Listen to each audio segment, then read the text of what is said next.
Jeremiah Oyeni Obafemi on March 6, 1905. Obafemi Awolowo was a prime architect of Nigeria's independence and most consummate advocate of free education and social welfare in Africa's most populous nation. Erudite politician, thinker and philosopher, Awo was fondly addressed by associates and political colleagues, brought his unique attributes to bear on governance in the defunct Western region. He administered as leader of government business and the premier between 1955 and 1958. Obafemi Awolowo's premiership witnessed pioneering in multi-sectoral policy initiatives and execution. The Western region under his administration paraded several enviable records. First television station in Africa, first real estate in Nigeria, first high-rise building in Nigeria, first modern sports stadium in Nigeria, first agricultural settlement in Nigeria, first modern civil service secretariat in Nigeria, and first industrial estate in Nigeria. His face is on 100 naira denomination as a mark of honor for his distinguished services to his country. Western Spring Television identifies Obafemi Awolowo as a major character in history. This iconic African presents the narrative of a man destined to exert an imperishable global influence in Western education. His was a story of a freeborn, captured and sold into slavery. He was born in Oshogun, a native Yoruba village near Iseyin in Okeogun axis of southwest Nigeria. Samuel Ajayi Crowther was the foundation student of Fora Bay College, Sierra Leone, the foremost university where the pioneer set of native Africans were educated. Samuel Ajayi Crowther's greatest contribution to humanity was his translation of the Holy Bible into the Yoruba language. The man who authored the Yoruba dictionary was also credited with the translation of English classic hymns into Yoruba and the Ekwere languages. Samuel Ajayi Crowther's private residence in Badagry, incidentally the first story building in Nigeria, is an archival museum dedicated to the memory of Africa's first bishop. Western Spring Television identifies Samuel Ajayi Crowther as a watershed character in history.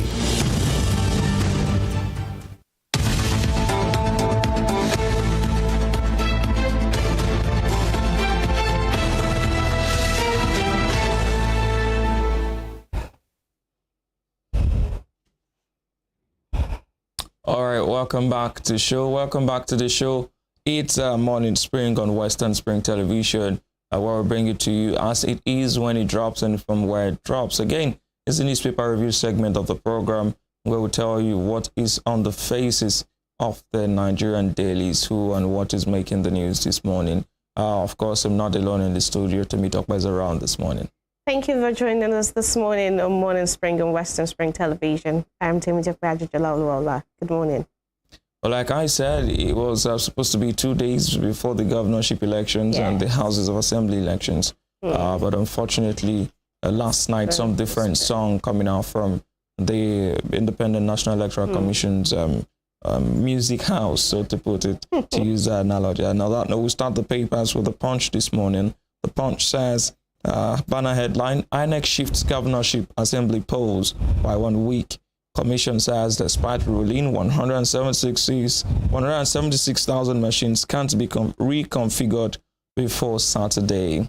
Election materials distribution disrupted in Delta, Osun, Bayelsa, Cross River, and others. The disruption is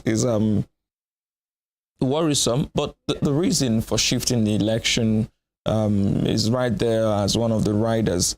There was a ruling yesterday by the Court of Appeal granting INEC, the right to reconfigure the machines. That was a ruling on the suit filed by the People's Democratic Party, PDP, and the Labour Party. And INEC was saying that despite that ruling, it's just 48 hours before the election. You can reconfigure this number of machines in just 2 days in time to have the governorship and state houses of assembly elections. I think that we've not, yesterday our guest was talking about competence. We've not matured to the point of preempting situations. Yes. We always want to react. We're not proactive. There was a suit in court. You know that it will go either of two ways. You should have shifted, knowing the date that there will be a ruling. The ruling was scheduled for a Wednesday. Whether the court rules in your favor, you have 2 days to prepare. If the court doesn't rule in your favor, you still have 2 days. So you should have foreseen these things even before yesterday. But we like to gamble in this country. Yes, I'm sure INEC knew before this time, even before the presidential polls, that the beavers would need to be reconfigured. It's not something they're just getting to know now. I mean, if they didn't know and they're just getting to know now, that speaks to incompetence, like you said, or taking things with levity. And like immediately after the polls too, they didn't say anything up to about reconfiguring the beavers. But a week or some days to the polls now, you're saying you have to reconfigure, and it's going to take at least 5 days or something. That's really sad. It's bad too. But then I think it's also good that they spoke out eventually. Because it might also lead to some logistic problems like we had with the presidential election. So if we don't want to have that on our hands, I think asking for more time is better than, just going to the polls and then having it reconfigured without even speaking up or letting the people know that that's what will happen eventually. Anyway, that's that story. You can see below that the picture of a burnt market yesterday. Sanwo-Olu orders probe as Buhari sympathizes with market fire victims. Yes. As on pages 4, 5, and 6. Yes, they just didn't have it good with the market. And just like here in Osun, about a week or some days ago, we also had fire at some of the stalls here at Orisun Market. And yes, I don't know, like we've always said that these things have been recurring, especially in Lagos. We've had several fire incidents like this at the markets, in the past few months. And like I said on the show one time that there should be some sort of measures to put at these markets that would trigger an alarm to notify people before time.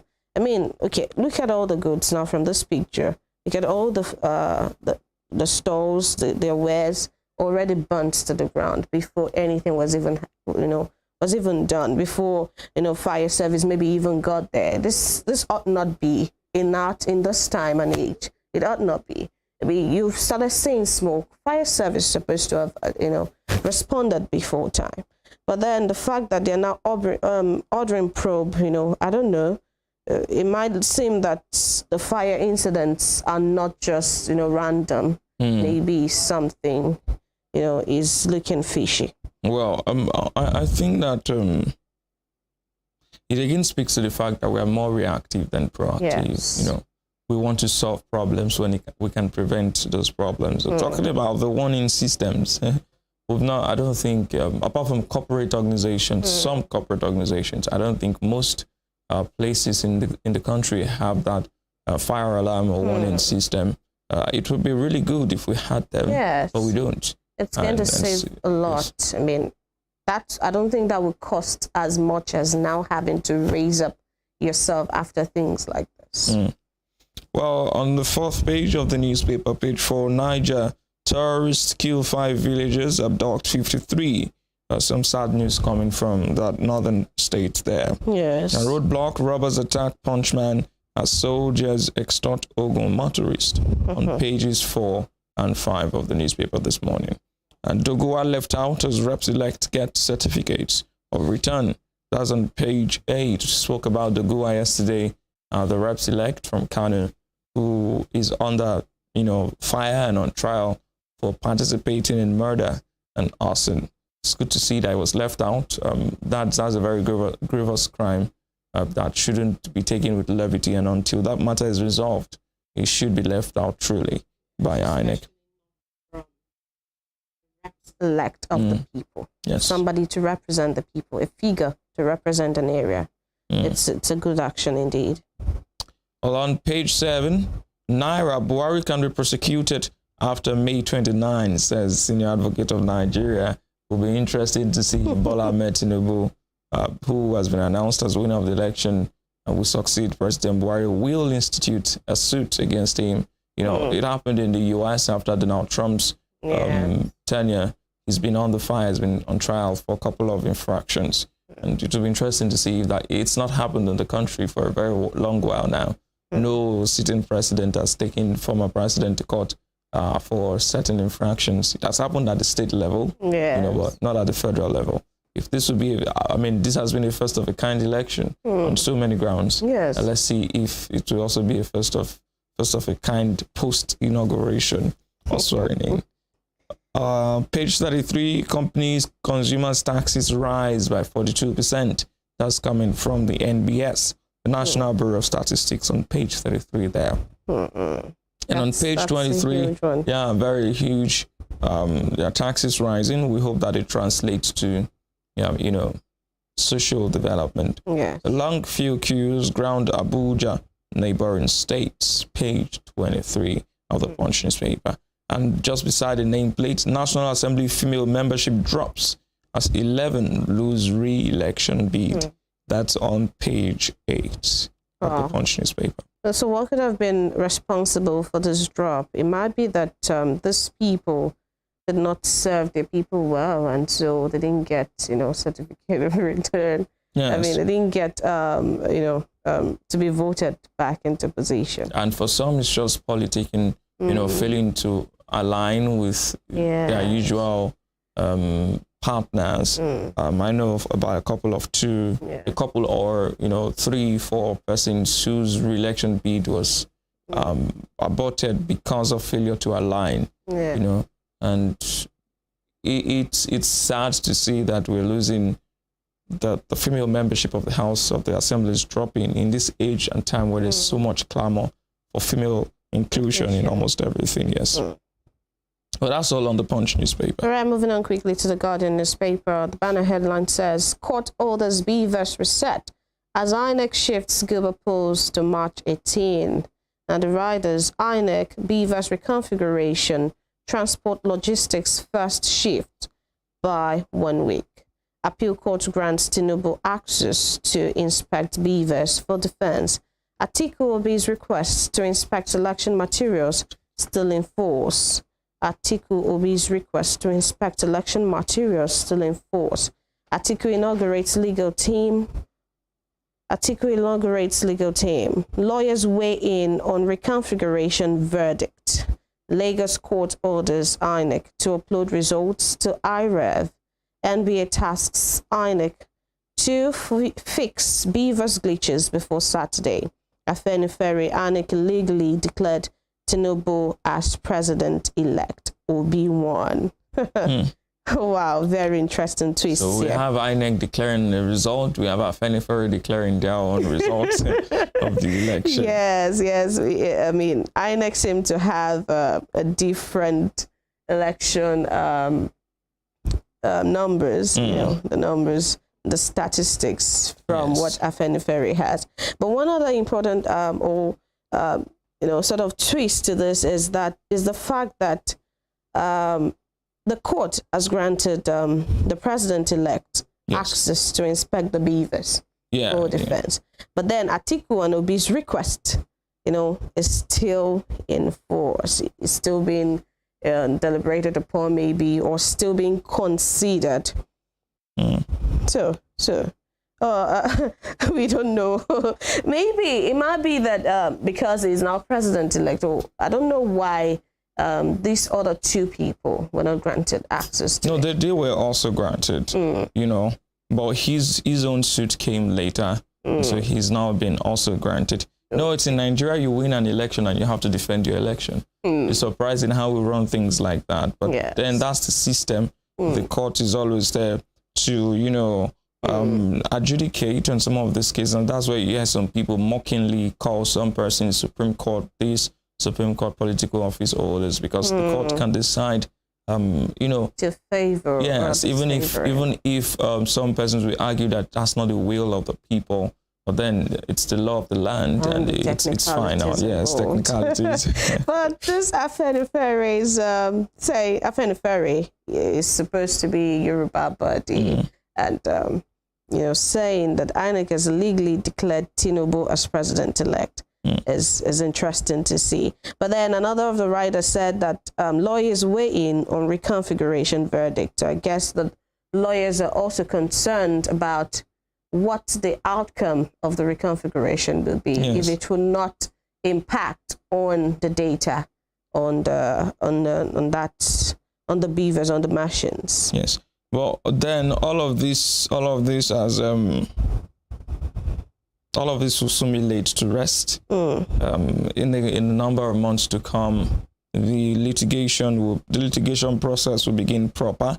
We'll see who is legal or illegal. Legally won, or who has been left out of such feat. But then we can also see some pictures here. It says President Muhammadu Buhari arrives Daura from Doha, Qatar, ahead of gubernatorial election.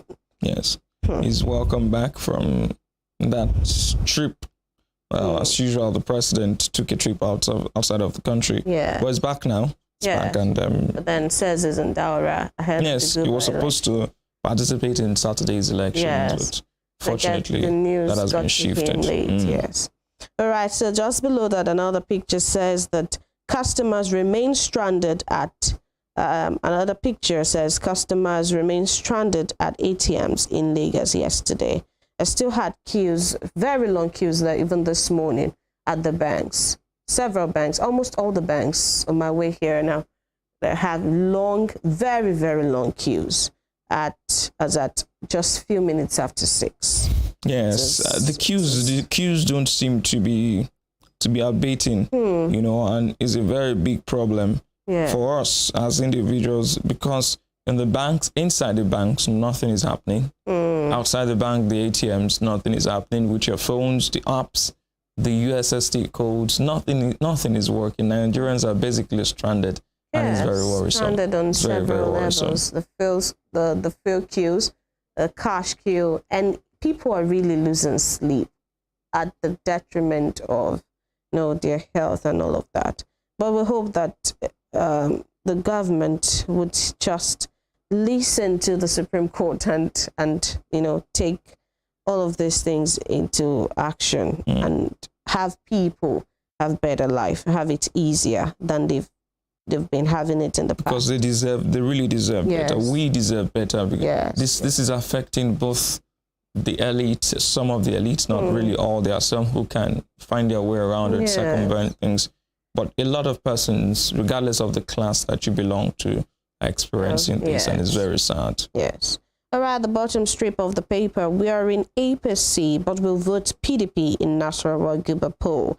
Well, that's on page 30, if you want to know who said that and how it's going to play out. World Kidney Day, 45,000 Nigerians die yearly due to kidney failure. And that's true. We still had one of the veteran actors, pass on about, I think 2 days ago now, but it was announced yesterday, and it was also kidney-related issue. So truly, we have Nigerians dying, but I didn't know the figure was this huge.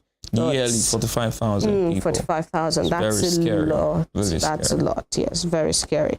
The people should take care of themselves, get medical checkups, intermittently, yes. And that's on page 6. People need to know and be aware of their health situation. But just below the nameplate, deployment of ICT director not reason for Beaver's technical hitch, INEC claims. That's on page 3. If you need to know a lot about all that would go into the Beaver's reconfiguration, all that INEC has to say, it's on page 3. On IWD, Canadian envoy says Nigeria facing serious SGBV crisis. That's on page 4. Yes. Well, I do agree, and that really showed during the COVID-19 period, the sexual gender-based violence that we saw, the spike you know, in those figures, so many persons, wives battering their husbands, husband battering their wives, Right. and children also getting into the mix. We're still facing that serious Yes. crisis. So away from the celebrations. Yes, it's Those are a so call to important too. reality. Yes. Oh, that's on page 4. Moving on quickly to page 5. My son, Gbadebo, not Igbo. No link with IPOB, says Rods Viva. Right. That's Gbadebo's father now speaking up. I'm very surprised at some of the things happening in Lagos State. Some of the statements that are being made, and but then it's all politics. Yes. Some of these things don't stand to reason. I mean, you sit down and think of some of them, and you're like, no, that's just silly. That's not just going to work. It's not just possible. But then, because of this semi-literacy and outright illiteracy of many of our people, most of these things are believable to them. Yes. And that's what the politicians prey upon, the gullibility of the people. Yeah. And they use it to push some of their very, very nasty agenda. You can see the one we brought up yesterday, people trying to play ethnic cards and all of those things. Not really good for business, not really good for the polity, and not good for the unity of the country, if you ask me. Very true. 97% of firms in Nigeria, others to experience tech skills challenge in 2023. That's on page 15. But we can also see that we're already experiencing it. It's not even something that is far away. The banks, we can see that they have a lot of tech problems now. Several of them have been grounded since the cash crisis, and it shows how weak they have been on their tech, on the tech aspect of their operations. And so really 97% of firms in Nigeria can and actually, experience this. But that's all on the Guardian newspaper this morning. Let's move on to the Nation newspaper this morning. And the banner headline is also about INEC's shift in positions as INEC shifts governorship assembly polls by 1 week. Court declines Obi's request to stop agency from resetting beavers. And now there's a quote there from INEC that says the ruling of the tribunal makes it possible for the commission to commence the preparation of the beavers. It has come far too late for the reconfiguration to be concluded. That's that about the beavers. Well, you see a poll there talking about Saturday's now postponed election. TP Sanwo-Olu, obviously, well, I'm not going to say anything, but you can see. You should be surprised. Yeah, but you can see, coming from the Nation newspaper, you can see the direction of the poll. Yes, but another thing we're not looking at is the aspect of voter apathy. We've been talking about the fact that the way the presidential election was run, that people might not really come out in the numbers the way they did. I mean, some analysts have been saying even the turnout for that was really low, and saying that, so with this shift now in the election by a week, we don't know what will happen if it would even further enhance voter apathy or if it's going to boost it. Well, I think that it will also give some of the players the time to further canvass for votes, but at the same time, a lot of persons have conditioned someone was crying on Twitter yesterday that the new date is our wedding date. I mean, a date rather. I mean, we just do things haphazardly. We don't consider the people, as long as it's comfortable for the ruling class, for the government parastatals, they just do it. And that's the problem we have with Nigeria, the lack of empathy for the plight of the people. There are a lot of persons who are fixed because of this election, if not fixed for this week, but are fixed things for next week. And you are taking that week away from them after taking this week away from them. I mean, because it's too late, obviously, now to shift something. It's very unfair. I can tell it's very unfair, really.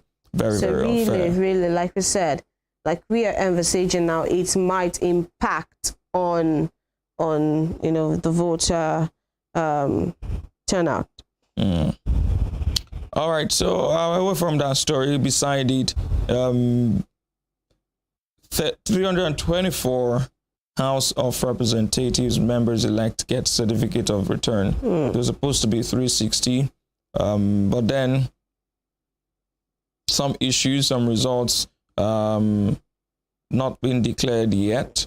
But yesterday they got their certificates of return. Yesterday was Wednesday. They got on Tuesday. The senators got theirs. Senators elect got theirs yesterday. The reps elect got theirs, and from INEC. Well, that's that.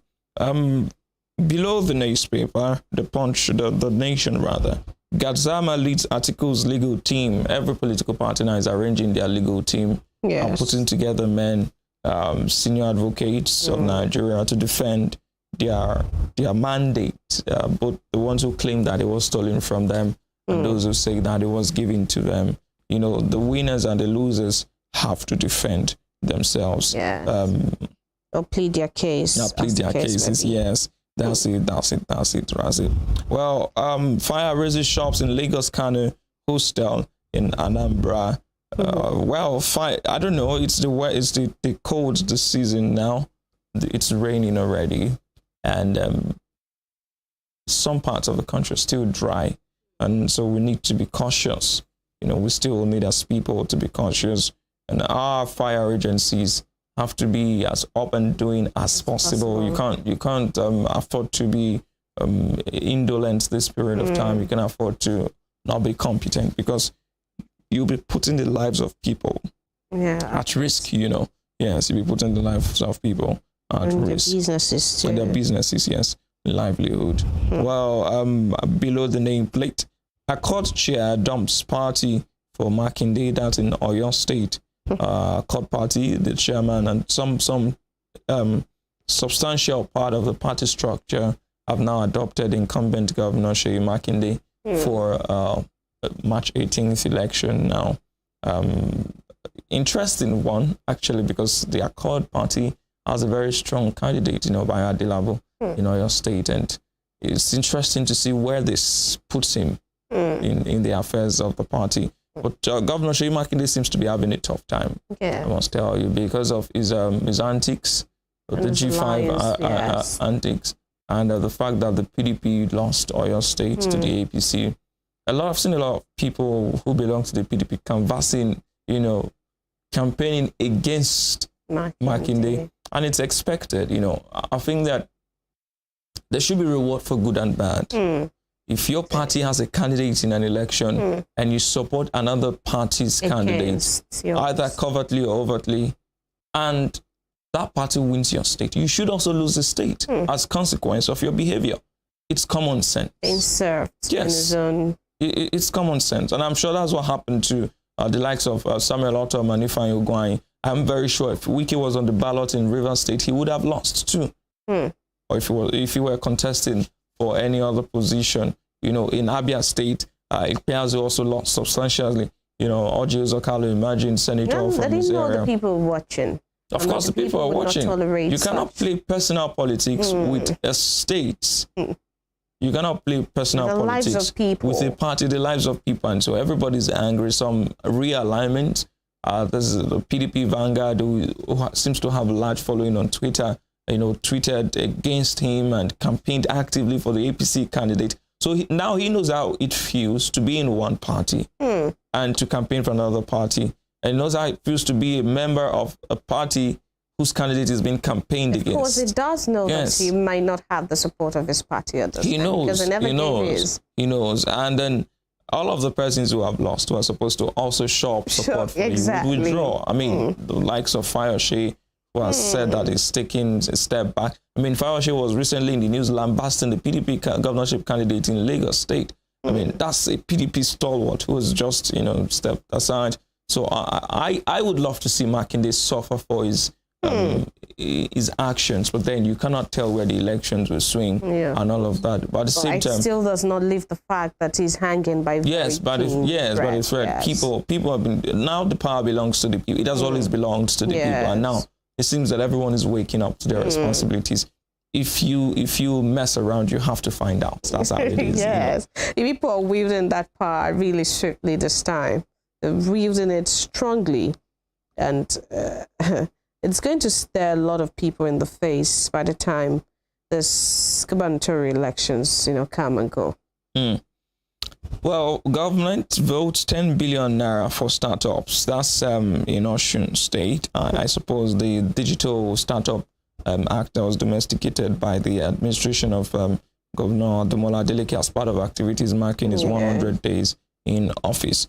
Well, below that story, you see a pictorial story there. President-elect Bola Ahmed Tinubu, second right, presenting his certificate of return to Lagos State Governor Sanwo-Olu and Deputy Governor Bafemi Hamzat in Lagos. With them is House of Assembly Speaker Mudashiru Obasa. And beside that story, old note, Emefiele in contempt for not directing banks. SAGE sees Supreme Court's judgment binding on all, as on page 4. I mean, I know that I've always said that Godwin Emefiele happens to be my person of the year because of his tenacity and the fact that he really doesn't care about what people say. He's just, he has the same traits as the President Buhari, you know.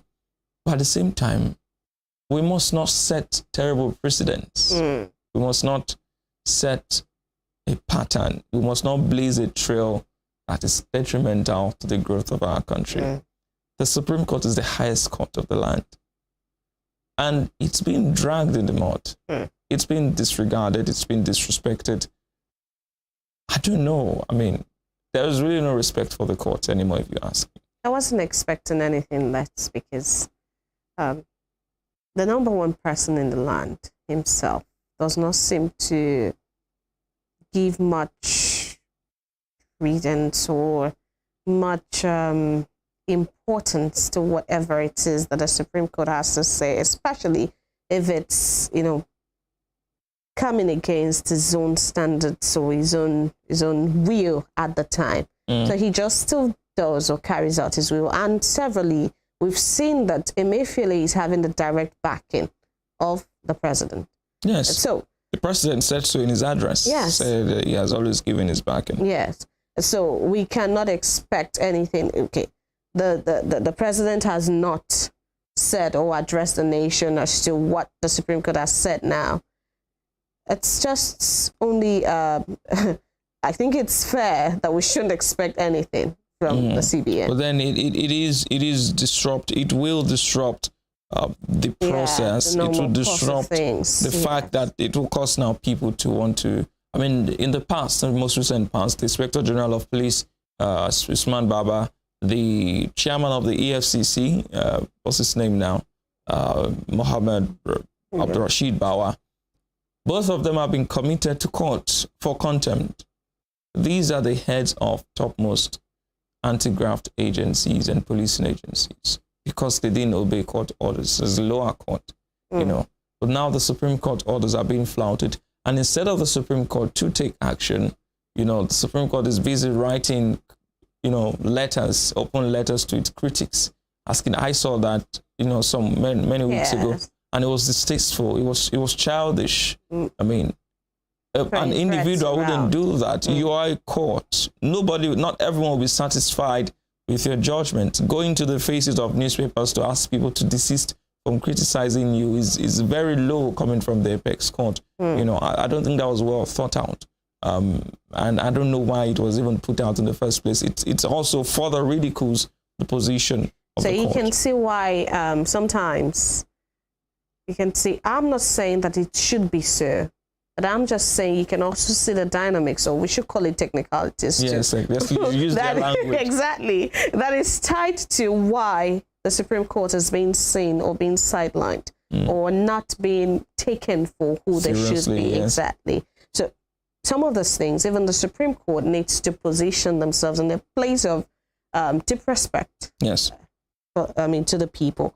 Well, on page 2 of the Nation newspaper, there's a writer there, Umai Dave Umai is governor of Ebonyi State, says while Lagosians should vote Sanwo-Olu on page 2. I mean, there's so much riding on the Lagos elections. I don't know exactly. why. I mean, the APC seems to be very threatened. And interestingly, I was having that discussion with someone yesterday. Traditionally, it's always been PDP and APC. Now nobody's talking about the PDP in Lagos. I mean, it's just the APC and the Labour Party. And I think the incursion or the introduction of Peter Obi to the Labour Party really boosted their ratings. I mean, and now all other candidates are benefiting from the goodwill of the man himself. And he seems to be giving the APC machete. Yes, because I've never seen Sanwo-Olu this much active in the media space. I've never seen him spoken so much on Twitter. I've never seen him, he's tweeted so much in the last few days. I've been monitoring what's happening in Lagos. He has tweeted so much in the last few days. He has done so much. And you begin to wonder that, so you had this capacity. And it really confuses me. We had that discussion yesterday at the office. You're speaking about his activities recently. You're not speaking about some of the, incentives. Dividends of democracy. Yes. That are now coming out. Yes. I was saying you begin to wonder if he wasn't governor all the while, or if he didn't know that the people needed intervention in these aspects, or if these people did not deserve some of these things that you're not doing now. Why should it be towards election? Why didn't you do it before? Exactly. I mean, you've had 4 years. In all of the 4 years, you couldn't do it. You had to do it now. So the people have gone past giving us baits. Have they really? Most people, yes. I'm telling you, it's coming to the fore now. Maybe not all, but really the people that are really active, you can see it, that they're not swayed. Oh, of course, they will still collect it from you. It's a gift. Yes. People will always receive gifts. I was wondering yesterday why politicians do that. Yeah. A few weeks to election, you suddenly begin to do projects that you could have done. There's a particular government in the Southwest, there's a particular stretch of road that's been terrible for years. Yes. You didn't do it, you didn't repair it, and all of a sudden 2 weeks before that. And I was hearing the bikemen say, oh, so they had the money to do it, so they could do it, now is election. And some of these things should be reasons why government should be voted out. Social amenities are not campaign tools. They are the right of the people. Pipe on water, good roads, housing. These are not things I've not seen. I've followed campaigns in the UK. Yes. I didn't hear one person say, we'll repair the roads, we'll build schools. I've heard them say energy cuts. We'll talk about power. We'll talk about boosting the economy. We'll talk about placing our country back in its place in the international community. I've never seen a UK Prime Minister contest and campaign with roads or with education.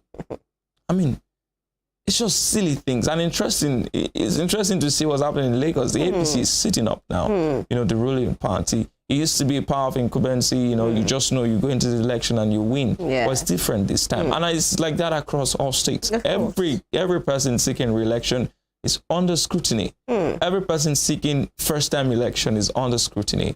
The people now understand that we need to move beyond party politics.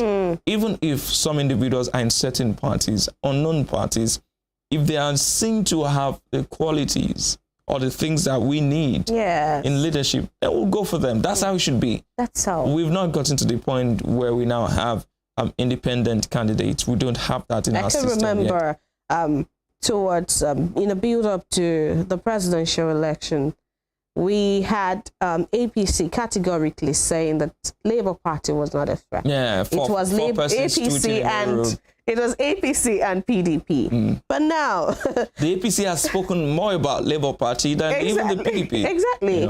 So it was really dynamic, and it was the Labour Party and candidate were they shook the country. Yes. Exactly. I mean, everywhere. And someone made a remark that I quite agree with, that the Labour Party is making it easy rather for the child of nobody to become somebody. We've seen people, we've heard stories of people who were motorcycle riders, of a person who's a motorcycle rider who won elections. The person who beat Banky W in Etiosa was relatively unknown, although he did campaign, but come on. It's just one other person. And we've seen young people win elections, 42 senators. And several more young people on the ballot. Yeah, several more young people. Yes. So the Labour Party making that inroad into Lagos. And now all the way from Ebonyi State, another governor is campaigning for his brother governor. And that's to show you the heat that the APC is feeling in Lagos State. But then, Sanwo-Olu's works in the past 4 years should speak for him now. If the people feel that he deserves to come back for a second term, they'll give him the I've always also thought that if you've done a term, I believe in one good turn deserves another. If you've done a term and you have to again convince people to vote you in, then you failed in your first term. Exactly. That's how I see it. I mean, you should be bringing out your scorecard now. Yes. All the things you've achieved, you should bring them to the floor. Yes. And that's why for all his shenanigans with the G5 thing, when you go to your state, the ordinary people, let's leave it with the politicians and their politicking now. The ordinary people seem to be interested in seeing him come back. I've seen some videos on social media.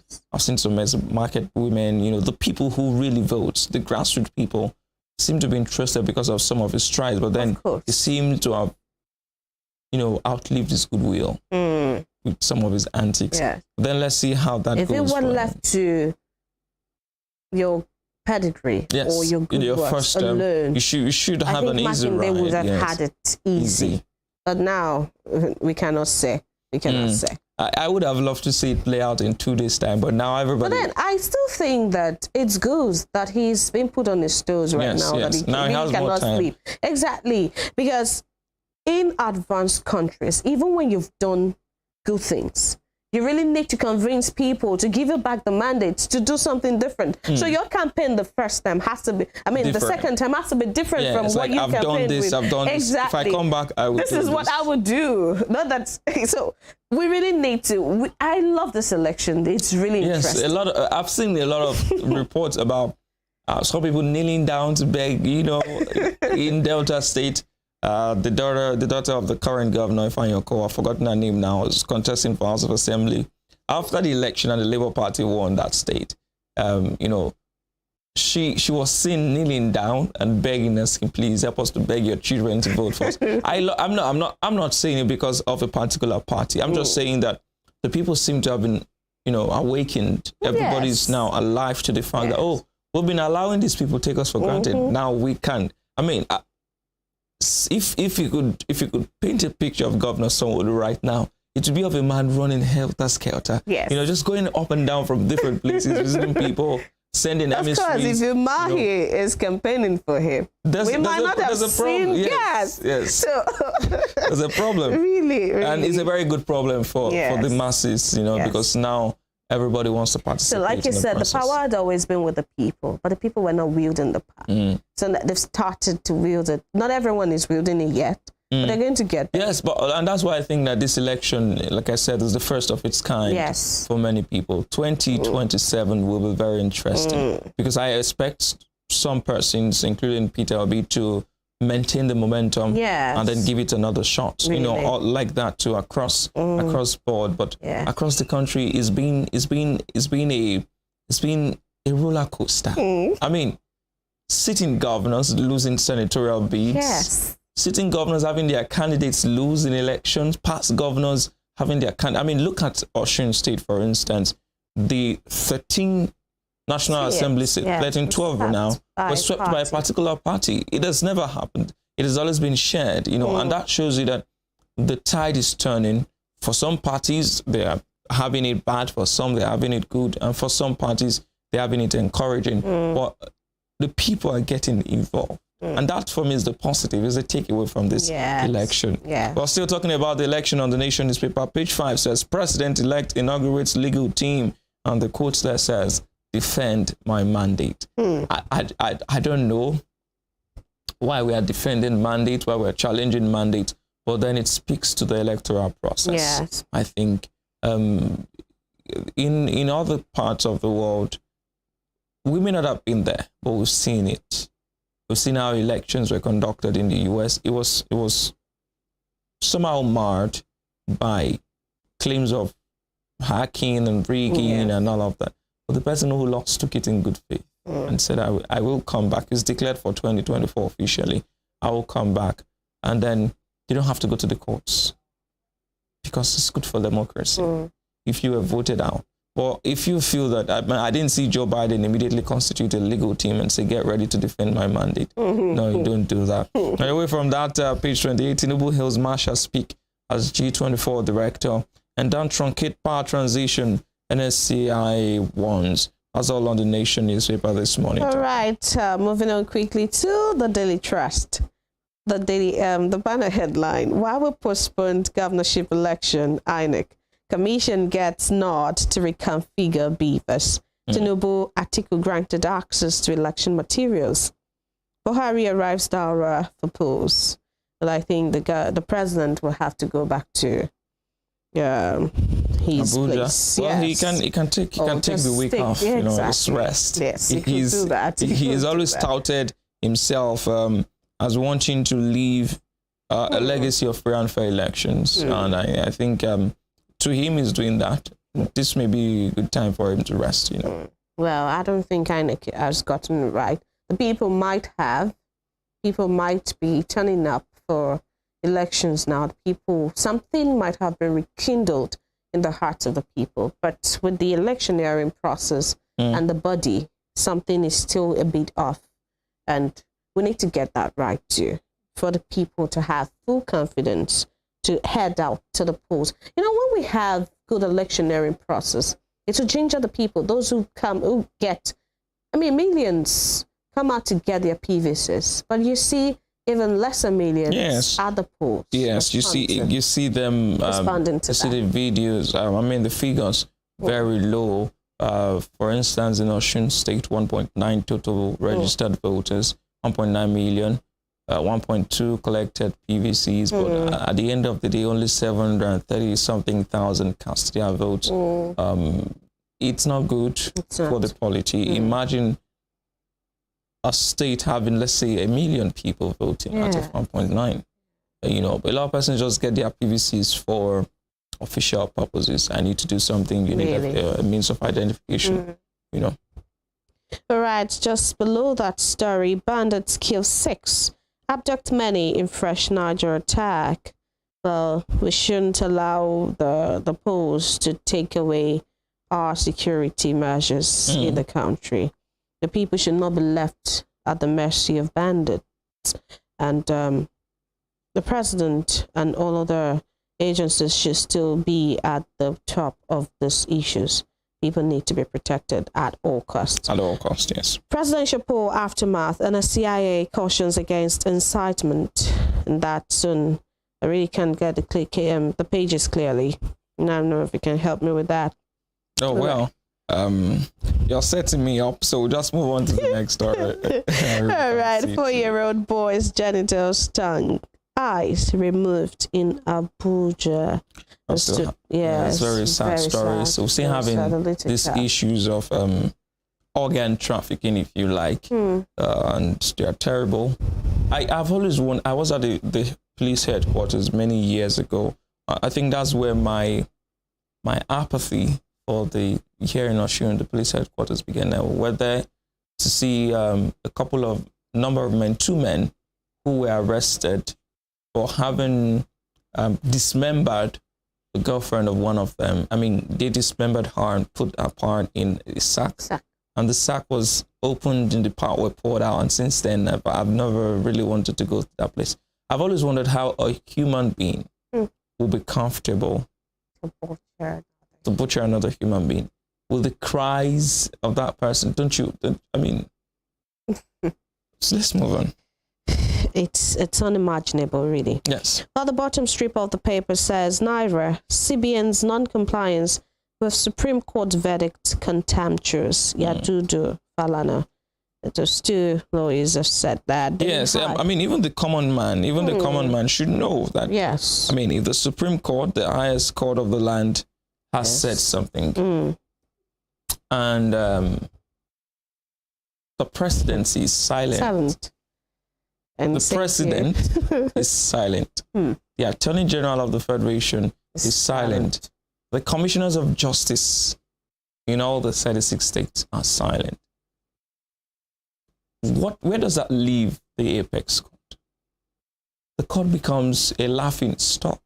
That's how I see it. Spirit whatsoever. No respect coming from the top echelons of the country's governance and government.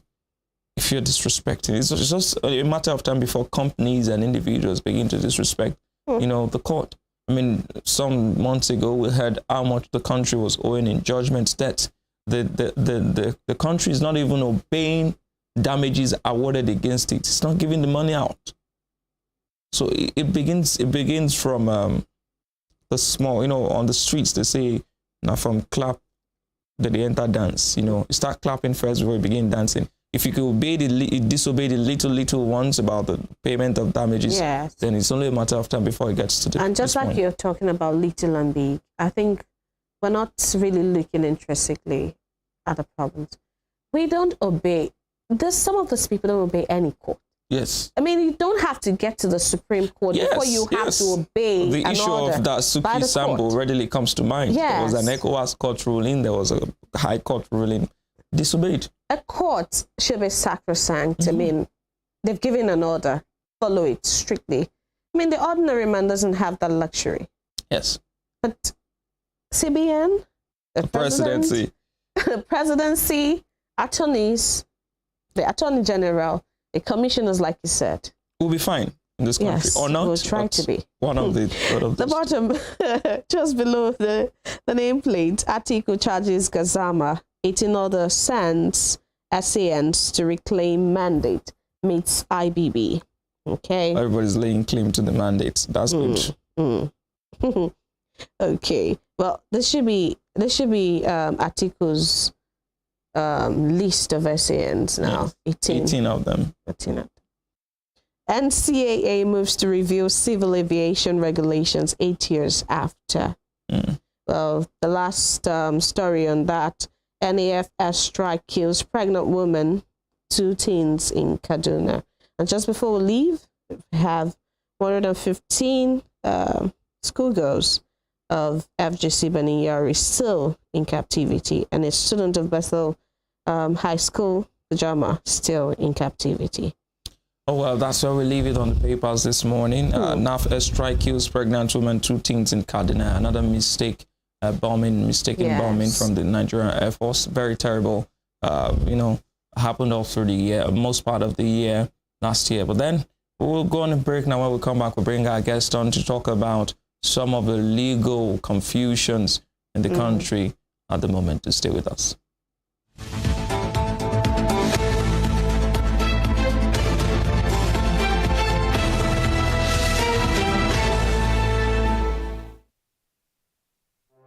Arrested, affected, sound, found.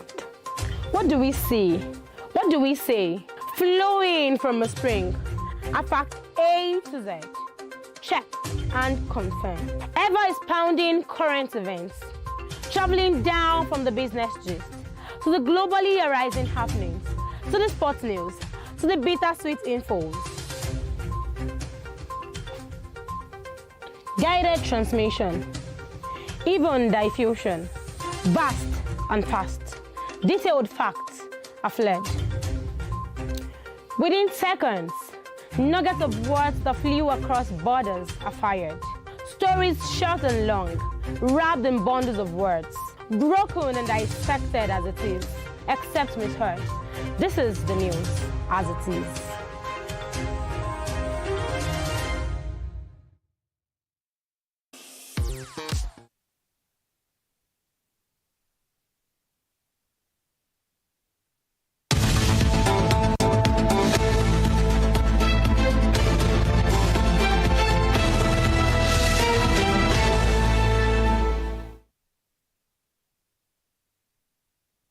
All right, welcome back to the show. I was just checking for you on my device if there was some update for, from the Independent National Electoral Commission, and that's what we're looking at. Well, you know what it is already. In the late hours of Wednesday, that's yesterday, INEC, through a press release, announced the postponement of the 2023 governorship and state houses of assembly elections in Nigeria to Saturday, 18th March. I've been going through the INEC, website, the INEC Twitter page. The only thing still up there is the press release, and I'd like to take you through that. It says, following today's ruling by the Presidential Election Petition Tribunal on the reconfiguration of the bimodal voter accreditation system used for the presidential election, the committee met to assess its impact on the Commission's preparations for the governorship and state houses of assembly elections scheduled for Saturday. Now, Nigerians would recall that on 3rd March 2023, the Presidential EPT had given an ex-parte order for some political parties to inspect materials used for the presidential election including the forensic inspection of over 176,000 beavers used in the election, which are located in the INEC LG offices across the country. The commission approached the tribunal to reconsider the order, given that the beaver systems were to be deployed for the governorship and state assembly elections, and the lack of a clearly defined time frame for the inspection could disrupt the commission's ability to conduct the outstanding elections. For instance, the beavers can only be activated on the specific date and time of an election. Having been used for the presidential and national assembly elections on 25th, it is necessary to reconfigure the beavers for activation on the date of the governorship and state assembly elections. While the ruling of the tribunal makes it possible for the commission to commence the preparation of the beavers for the governorship and state assembly elections, it has come far too late for the reconfiguration to be concluded. Consequently, the commission has taken a difficult but necessary decision to reschedule the governorship and state assembly elections, which will now take place on Saturday, 18th March 2023. By these decisions, campaign will continue until midnight of Thursday, 16th March 2023. That is 24 hours before the new date for the election. That's what INEC has put out yesterday as a result of the legal decisions, the statement by the court. Now, we're joined live on the line via Zoom by our guest for this morning, Mr. Ibrahim Lawal. He's a legal practitioner and a legal expert who will be speaking to us on some of the issues around the court case to inspect the beavers. Thank you so much, Mr. Lawal, for joining us this morning. It's my pleasure to be with you. Good morning. All right, so let's start with the postponement of the election as a result of the ruling by the court. We'll come back to the court ruling yesterday. Do you think that INEC could have foreseen the possible outcome of the petition tribunal and probably adjusted itself already without waiting for yesterday's ruling? Well, I think that it would be presbyterous to think that INEC should preempt what the court might say. You recall that the election we had was just last week, Saturday, and there was another from the aggrieved political parties who lost the election to challenge it. And there was already another a process before the court asking for inspection and all sorts of things. The best a body that respect the rule of law would do is to wait for the outcome of the court. Either way, how it goes. So I feel that postponing the election for 1 week is not too much for us.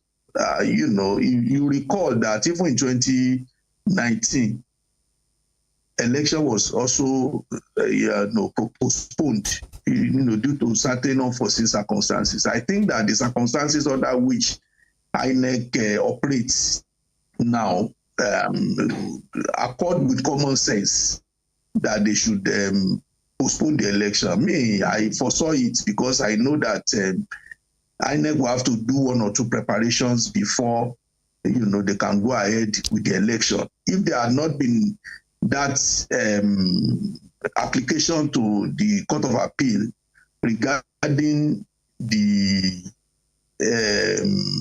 beavers machine, maybe they would have get their ass together and go ahead with the election. So to me, it didn't come to me as a surprise. I was envisaging it that even given the time within which I said the 1 week now would give them the window of opportunity to to prepare very well. From the reason they gave, it accords with common sense. And if we are not emotional about it, there is nothing wrong with the 1 week adjustment in the timetable. What we desire, every one of us, is a free, fair, credible election. As long as that one is guaranteed, I don't think we should lose sleep over a 1 week postponement. Well, like you rightly said, it's not the first time it will be happening in Nigeria's political history. But again, now let's look at the cases yesterday. Can you interpret, let's start with the ruling that granted INEC and APC's request. Can you take us through that ruling? What does it mean actually? Because there are some points of confusion. Was the Labour Party also granted, access to inspect the beavers machine? What would the inspection mean now for configuration? Are the 2 orders subsisting or the one given to the INEC overrules that of the Labour Party? No, well, the ruling yesterday was that, the Labour Party and the PDP brought an application that they want to inspect the BVAS machine itself. And the argument of INEC is that if they allow them to inspect the BVAS machine, it's going to take forever. Recall that in Osun, when they brought the BVAS machine, they brought them in truck. Truck. There were very many, even for one state alone, that if you allow it, it will tie their hand. They won't be able to conduct the states and House of Assembly's election. And so they assured the court that all information they are seeking to check from the BVAS machine will be transferred to the back-end server, such that if you need reports, you can get whatever report you need. Like in Osun, when the APC went to court, what they did was to get the BVAS reports, and use it to prosecute their own petition. So the INEC said that no data will be lost by reconfiguration, because they need to also reconfigure the BVAS machine to meet the Saturday election. So they said they will transfer all the data to their back end, and so that whoever now wants to do, any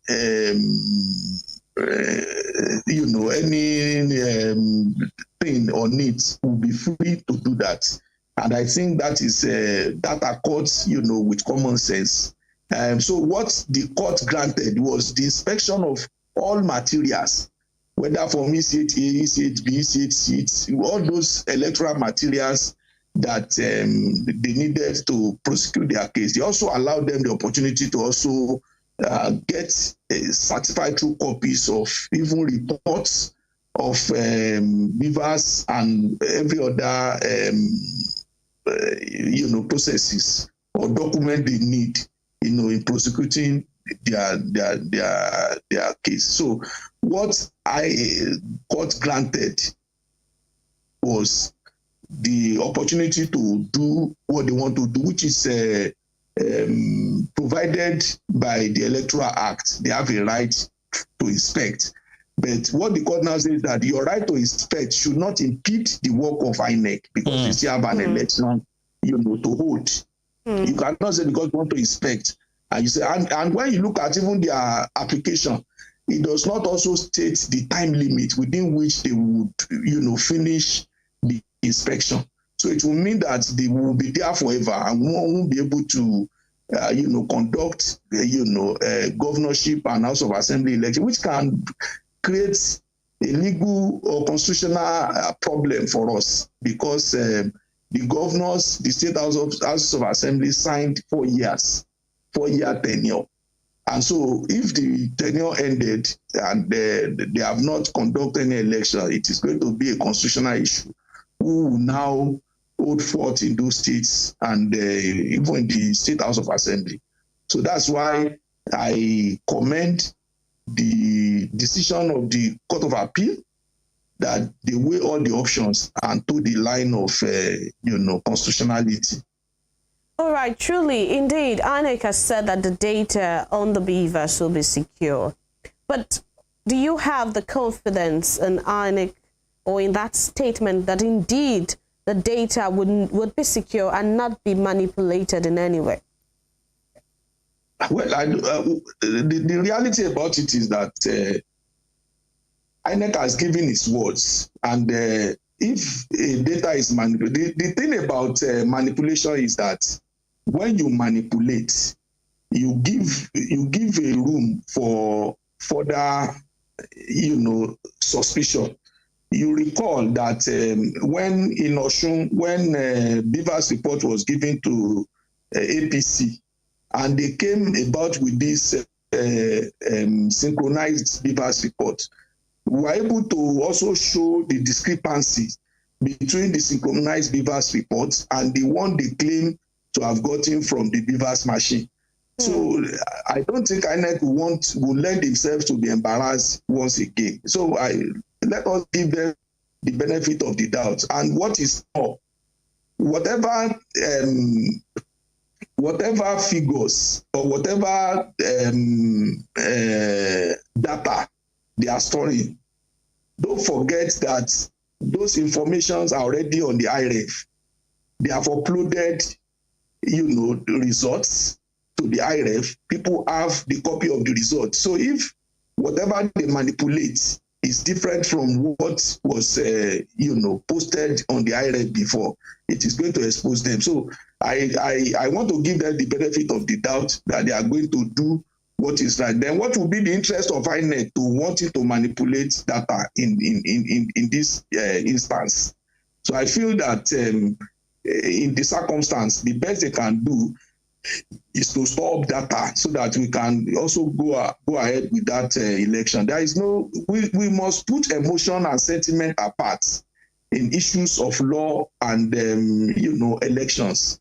Let us have it at the back of our mind that whoever that wants to do any hanky-panky, there are others who are also waiting in the wings to burst their bubble.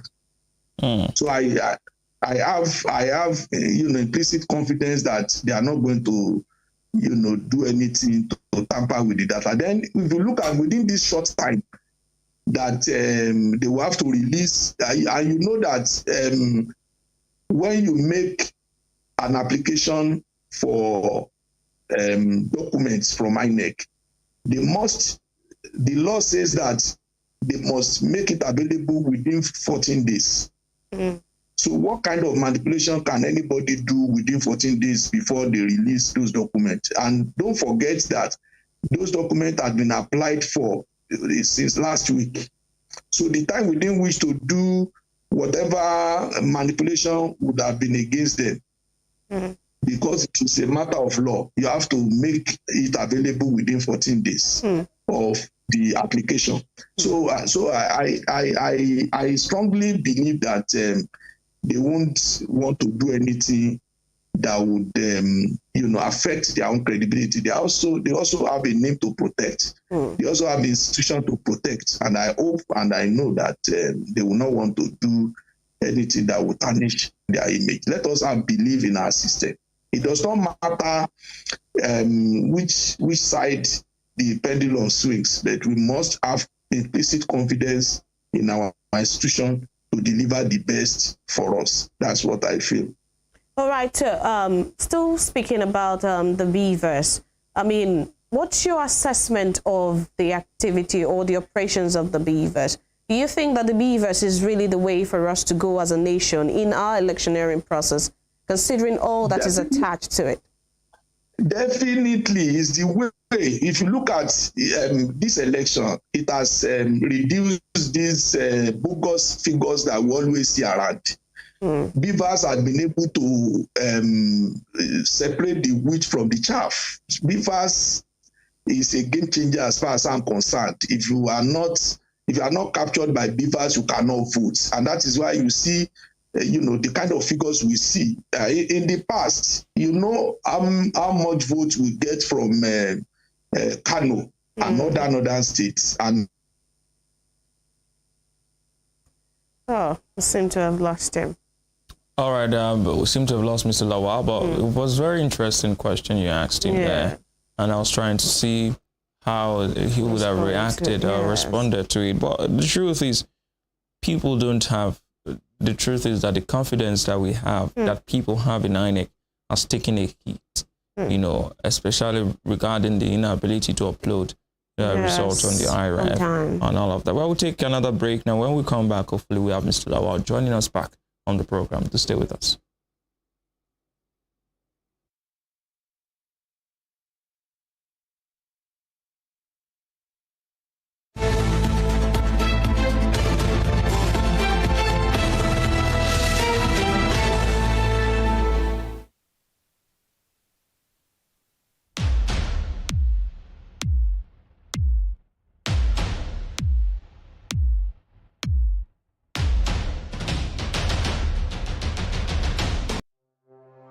Arrested, affected, Sound. Found. What do we see? What do we say? Flowing from a spring.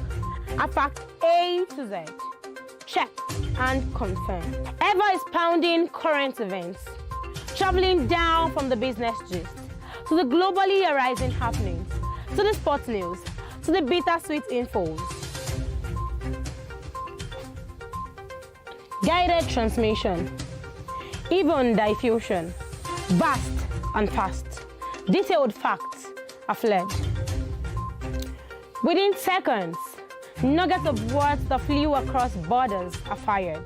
Stories short and long, wrapped in bundles of words, broken and dissected as it is, except misheard. This is the news as it is.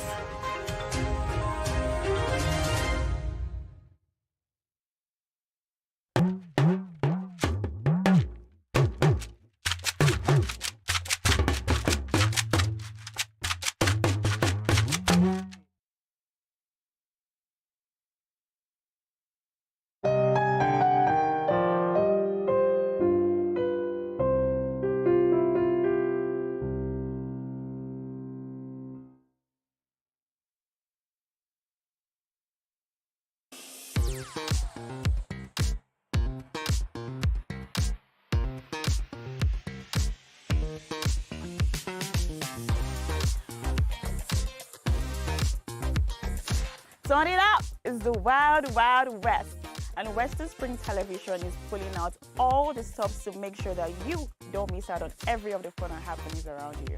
Yup, we've got you covered because your girl got all the juiciest tidbits and entertainment news from around the world.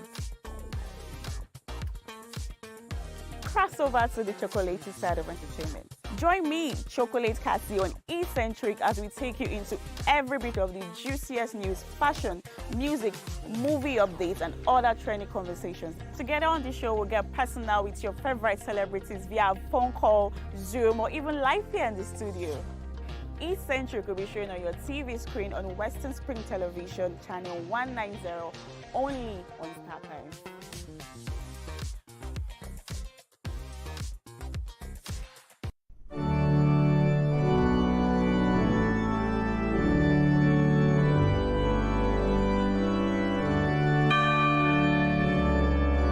Here are 5 amazing fun facts I bet you never knew about Christianity. Number 1, there are over 2.4 billion Christians worldwide. Amazing fun fact number 2.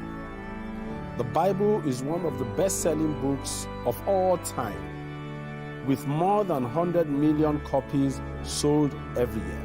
Most Christians believe in heaven and hell. The Bible is the most translated book in the world, with more than 3,000 languages. Amazing fun fact number 5. Most Christians throw science out of the window without realizing that most scientists are Christians. Hello, I am Pastor Steve Akinwumi. And I am Dr. Adeoye Oyewole. Join us as we highlight and discuss day-to-day issues pertaining to the day-to-day living of every Christian. Issues in Christendom shows every Sunday on Western Spring Television, channel 190, only on StarTimes.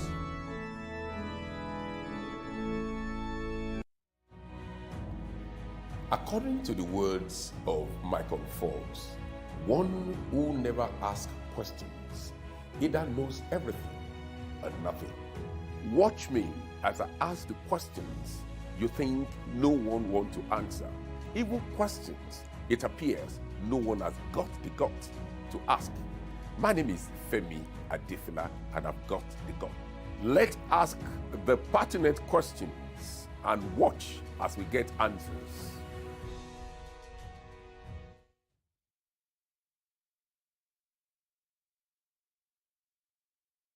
Sports is a culture on its own. It has its own language, its own people, with their own way of life.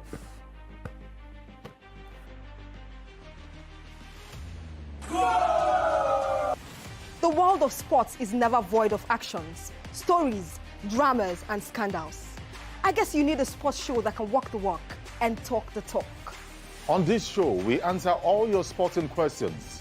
The whens, the whys, the wheres, and even the what ifs. Sports Spring is that show that will give you that new lease of life you've been looking for in sport journalism. Join me, Joseph Atewe, And your sports Amazon, Nengi Enes. on this station, Western Spring Television, channel 190, only on Star Times.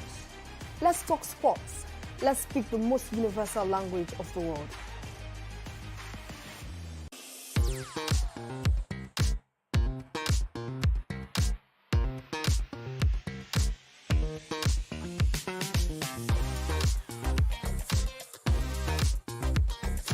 Turn it up! It's the Wild Wild West. And Western Spring Television is pulling out all the stops to make sure that you don't miss out on every of the fun and happenings around you.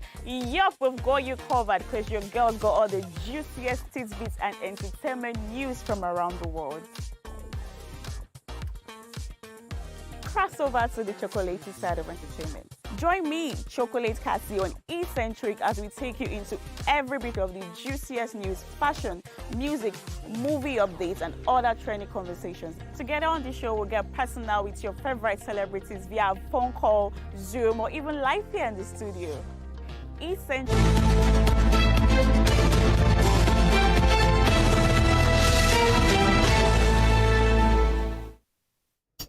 All right, welcome back to the show. So we're still talking to Mr. Ibrahim Lawal, who is a legal expert, trying to make sense of some of the rulings coming out of the Court of Appeal, considering, concerning the Labour Party and the PDP, the APC, INEC, and the ruling about the Beavers. Stopper was asking a question earlier. Yes, he was trying to supply answer to the question if the Beavers is the way to go for us as a nation. Been able to, the problem of our election is about accreditation. Recall that when we do manual accreditation, they can tick any names, but now you have to make yourself available, and the Beavers will have to recognize you one after the other, and that in itself has reduce the manipulation in election. And from what we have seen, it was as a result of BIFAS that we have been able to see a lot of upset in this election. And like a lot of people say, that I want to disagree with some people that says that this election is, they said is the worst. But I want to say since 1999, this is the best election I have ever seen, in the sense that a lot of upset happened in this election. People who we do not think will lost in their base. It actually reflects the people's wish in a lot of ways. And so, to me, Beavers is still, the best way to go. And what we need to do is to also improve on it. There is no perfect, system or process or perfect tool. You improve on it as time goes on. You cannot compare what we have in this election with what we had in 2019. It is a lot far better than what we had in 2019. And I can assure you that by the next election, it's going to be better than this one. But like I said, we cannot go back to Egypt and abandon Beavers. Beavers assist us greatly, to reduce, manipulation in this election. And by the time BIFA will also show to us whether those who make claim that they are actual winner or not, will also show us whether in their allegations they are right or they are wrong. By the time we get the report of Beavers, so it will clearly show who is right and who is wrong. So as far as I'm concerned, Beavers is a game changer. We should continue to make use of it, and wherever there are lapses, we must improve on it. So to me, Beavers is the way to go. Okay, so let's look at the constitution of the legal teams to defend and to reclaim mandates on the three sides of the divides now. Can you take us through the process of appeal? Where will the appeal start from? How long will it take at each stage, and where will it terminate? Yes, by virtue of the provision of the Electoral Act, presidential election will start from the Court of Appeal, and they have 180 days because they are sitting as if they are court of first instance. So the court will determine the petition within 180 days, and it moves to the Court of Appeal, and the Court of Appeal will have 60 days within which to determine, the issues submitted before them. So that's how it is, The thing will start from the Court of Appeal, and they had already set up a committee or a panel, to look at, the issues around the election petition. And the first task they did was to the order they made yesterday, their ruling of yesterday. So we hope that the crossfire will start, and the petitioner have 21 days, to file their appeal. 21 days from the date results was declared. So it won't be from the date of election. It will be from the date result was declared and winner, returned. When the candidate is returned as winner. So that day, the 180, the 21 days will begin to run. So they still have some days, to file their petition. As at now, there is no petition before the court. None of the candidates had filed any petitions, but they are still within time. They have 21 days, and they cannot extend the time. If at the end of 21 days they were unable to file, then that's the end of the matter, because election petition is sui generis. There is no addition of this. Whatever you want to file, you must file within 21 days. So how they will be able to prove, irregularities in the 36 states of the federation, or whichever states they are challenging.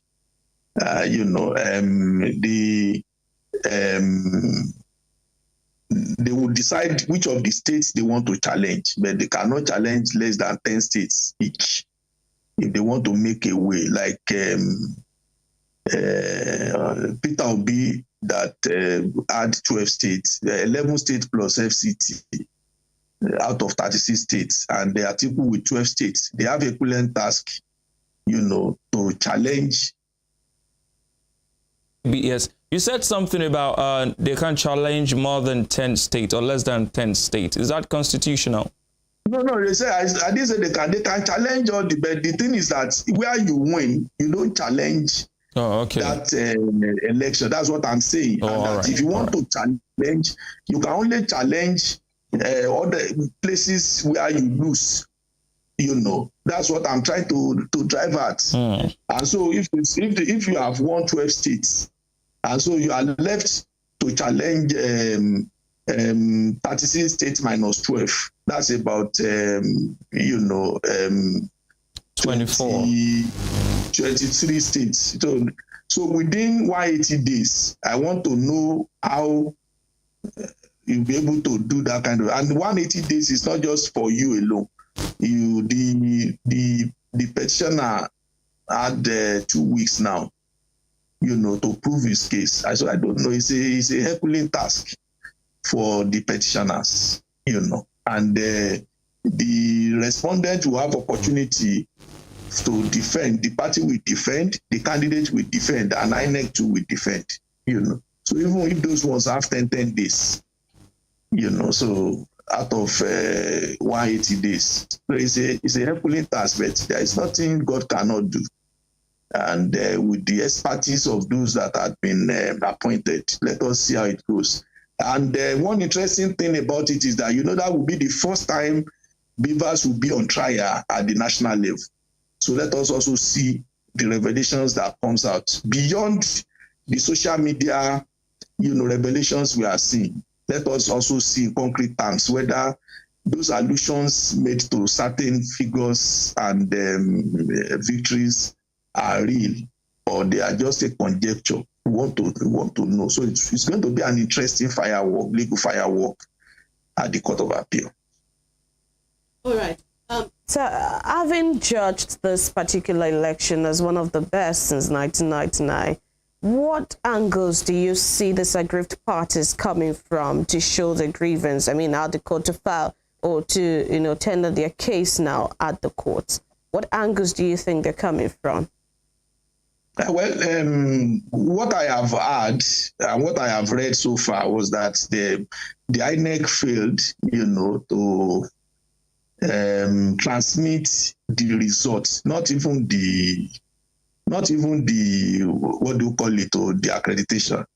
That the INEC failed to transmit the results of the election on IREF in real time. Not that they didn't transmit eventually, real time.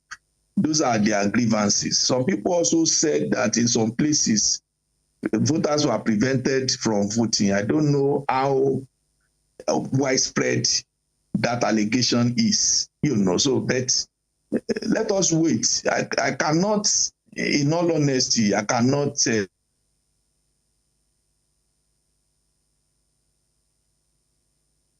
Okay, you're also having technical issues. Okay, it's back. But let us wait. Let us wait for they are masters of their facts. They have their facts, which we might not be privy to until it is filed, and they will be able to look at it whether they actually have a genuine case or not. You know that an average Nigerian politicians are bad losers. And most of the time, in matters of election, emotion overrides our sense of reasoning most of the time. But let us wait and see what they will come up with. Then we'll be able to, analyze it very well. But for now, it is too early. Or it's premature, to begin to see where they are coming from or not. They said we should wait, that they have a lot of evidence and facts. So we want to wait till the thing is filed. They have 21 days, and a week had gone out of the 21 days already. So more than a week. So let us, the 21 days ordinarily is 3 weeks. So 1 week and some days had gone now, so let us wait. Oh, okay. So the appeal court also granted the request of the president-elect, Asiwaju Bola Ahmed Tinubu, to inspect election materials. Do you suspect that would have any impact on the proceedings of the tribunal? No, not at all. You see, the law is very clear. The Electoral Act says that the petitioner has a right to inspect electoral document in order to institute the case. The defendant also have a right to also inspect electoral document for it to defend the case itself. So it is a right that had been given to both parties. That's what we call fair hearing. If you are alleging that in a place, this is the figure, if I see it myself, I'll be able to see and know what is happening. There are cases where you will say, the figure that was written was is 23 or 24, and when I check, it might not be. So I should have a right to also defend my own the allegations levied against me. So the law is very clear. Both parties have a right, to inspect. And that is what they have made use of, so that nobody wants to be taken by surprise, So, and they want to be sure that whatever they inspected or the real thing that the INEC, made certified true copy of. So it is very important that they give both parties, the latitude to check the INEC document. So it has it will not impact, because the petitioner is expected to file his own within 21 days, while the respondent also has 10 days to file his own reply. So within that period, they must gather evidence to institute and also to counter whatever they have said. So that's just the thing. It will not impact. They still have to act within the time stipulated by law for them to bring their matters, before the court. All right, Mr. Lawal, in recent times, because of the disposition of people in government towards court rulings, there seems to be a drop in the confidence of the ordinary Nigerian in the capacity of the judiciary to deliver justice. Although some may say that justice is relative. Some people say that what favors you will not favor the other person. What favors the other person will not favor you, and you may perceive that as injustice. But do you think that it is incumbent on the judiciary at this time to restore public confidence in itself? I don't know the census you conducted to know that, to determine the majority that have lost confidence in the judiciary. Oh, it's everywhere. It's everywhere. We've spoken to people. I have been on the street. We've had guests, talk about it. And so we're asking, if you it got to a point where the Supreme Court had to write an open letter asking people to stop criticizing it. If you are getting that much criticism, it speaks to the public perception that you have as a judiciary. So how is that going to be restored or repaired? That's what I am saying. You have not, even those who are writing, those who are criticizing, how many of them? You see, in a society like ours that is diverse, there is nothing you do that people will not criticize, especially when we allow emotion to run our affairs for us. Regardless of whatever anybody says, judiciary is still the hope of the common man. If you go to magistrate court, you go to high court today, you see a lot of litigants, see ventilating their views through the court. You go and check the dockets, my lord's dockets in various courts in Nigeria. They have cases, and cases are filed every day, which means that people still have confidence in the judiciary. You see, the truth of the matter is that we should be very careful the way we run down our institution. Decisions is not necessarily a question of going your way all the time. The judiciary had risen to occasions even when we seem to be helpless. See, even the ruling, the judgment of the Supreme Court on this Naira swap, they rose to the occasion.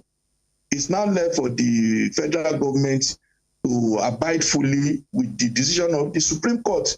They would have kept quiet and said they don't have jurisdiction, and things would have, gone, bad than this. It will interest you that it was even lawyers that were criticizing Supreme Court on the issue of assuming jurisdiction on this Naira issue. So it's a matter of, it's a question of how you see a particular thing. And Supreme Court did not say don't criticize us. But if you want to criticize, you don't criticize in a destructive manner.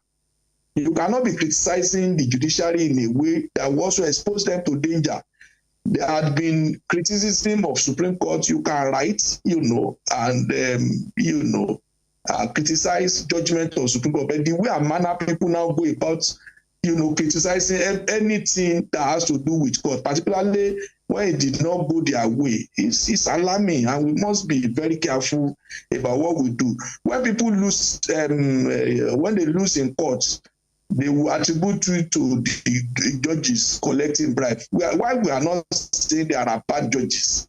It is not every judges that collect bribes, and that's why we have higher courts. You have high court, you have court of appeal, you have Supreme Court. If you are dissatisfied with the judgment of a particular court, you go higher and you go and ventilate your views. So we must be very careful. Judiciary is still the institution that is saddled with responsibility of interpreting the laws and whipping, everybody back to this on our own original base. But when we seek to destroy that institution, we will resort to anarchy. And that's why some of us are always with the view that we must be cautious in the way and manner, we make comments about judgment of court. If you are dissatisfied, you can criticize constructively. So when people now say judiciary should redeem itself, as if judiciary had gone into a problem, it's not fair on the judiciary. Matters are determined based on available evidence before the court. Let me give you an example. The ruling of yesterday, the court said that INEC in their affidavit said that they are ready, to transfer all the data in the BVAS machine to the back-end server, and they can have opportunity.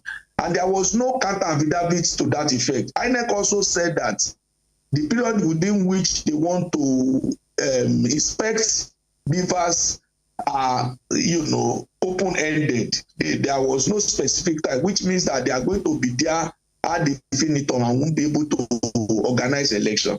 It was on the basis of those facts before the court that the court arrived at the decision that, well, you cannot tie down INEC from performing its constitutional role.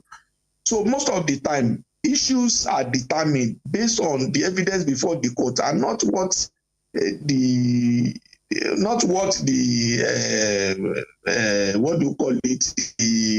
public thinks about it, that what is right about justice or not. It has to do with facts and evidence before the court. So we must realize that, and the court will tell you we don't listen to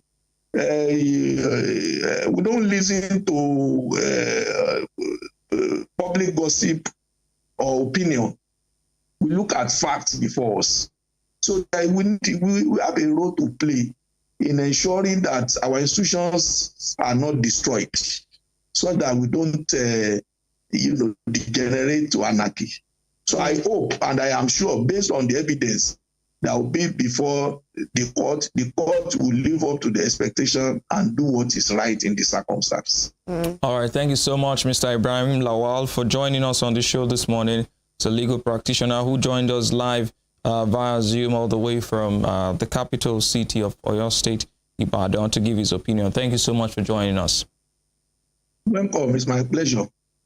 All right. That's where we leave the show this morning. But before we leave, we'd like to show you bring you some information coming out from Lagos State, from Adekunle Fajiwe in Ikeja, where a train seems to have crashed into a BRT, into a vehicle. Very quickly, our producers will bring that up. But then I'm wondering, you see that video shortly, and I'm looking at it now, and it's really scary that our train can, smash into the BRT. So many questions. Was the BRT driver asleep? Was it hard of hearing? Did he not hear the horn? And the reports we're getting from Twitter is that emergency services line were off. They were calling those lines, and nobody seemed to be picking the line. I'm just going to read some of the tweets here. A significant number of casualties are anticipated following a collision involving a train and a bus rapid transit vehicle, that's BRT. The train collided with the BRT, causing it to be dragged from Ikeja along area to Shogunle. So it wasn't just a collision. The bus was also dragged, all the way from Ikeja. I was going to ask, was the bus on the train track, or the train itself derailed into the bus station? So how did it go? Yes, we'll get to see that shortly. I'm still taking some of the tweet. The casualty figures cannot be ascertained. Happening right now. 1 minute you're going to work in a BRT. Next minute a train is dragging your bus from Ikeja to Shogunle. And the most disheartening part of this is that passengers someone is tweeting now that the last mile officers around, quietly approached the driver. I mean, there is nobody to pick the emergency lines. Seems we can't get that video really, but the train saw children and adults meet their untimely death today. I mean, this is really worrisome and scary. Were there passengers on board the vehicle? Yes, there were passengers on board the vehicle. I mean, it was a BRT. It's a Wednesday. It's a Thursday morning. Everybody's going to work. But I can see a picture here of a human being under a stone, under a rock, probably that was hit, by the train. Terrible. Very gory, yes. Collision there. Someone's talking about the train signal not working. It says if the train signal were working, this would have been avoided. Emergency, nobody's speaking the emergency lines. There are nobody to respond. Well, that's what is coming out from Lagos State this morning. Very sad story. Sad, a train crash involving bus rapid transport vehicle, a BRT, at Adekunle Fajri Way, Ikeja. The giddy traffic now is the handle that tweeted it, said they've called emergency lines. None of them are available. None of them are here. Well, we do hope that the casualty figures aren't much, but it's hard not to be much considering that bus may have been carrying people. Maybe. Yes. And then the bus as well. The impact may not even be much on the train as it is on the bus. It's a very sad one this morning. I would like to end the show on that note. Hopefully that video will come up on your screen much later. We'll probably end it with if we can't bring it to you now, we'll bring it to you in the news subsequently. But we'll ask that you stay safe, and we'll pray that if there are lives lost, that their souls find rest, and that our emergency services become up and doing, and that they're running, very well to ensure that these things do not happen again. My name is Emmanuel Ojadigele, and I'll see you tomorrow on the Friday edition of the program. Thanks for joining us today. I'm Temi Jakbe Ajijolaoluwa. Good morning.